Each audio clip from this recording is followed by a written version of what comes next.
So when we're designing a build, so say we were given the objective of designing a building, the first thing we would do is that what are the parameters that say lead to cost, okay? And cost is also a direct function of resource.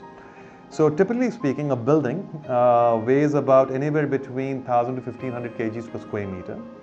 So if one were to look at the fact that a person in a commercial building occupies about 10 square meters and maybe 30 square meters in a residential building. So in an office building, you need roughly about 15 tons of material to support each person, 15,000 kgs. Now those 15,000 kgs are coming from various parts of the world. There's cement, steel, wood, glass, etc. What have you.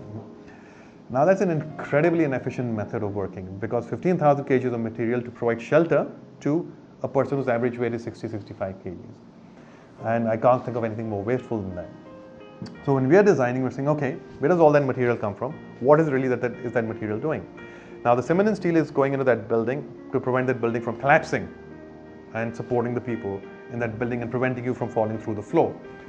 And so what are the forces of gravity, okay, and the forces of earthquake and the forces of wind that are causing that to happen, which is making that structure heavier and bulkier? And then we begin to think from first principles, what is it that could counteract that? So if you're in a high earthquake zone, we'd probably work with a central core building with a symmetrical floor plate. We do maybe completely something diametrically opposite if we were in a high wind zone with low seismic forces. So then we'd go a little bit more aerodynamic. Again, looking at your local environment, macro and micro, we can begin to optimize. So we can successfully scale off costs from the structure.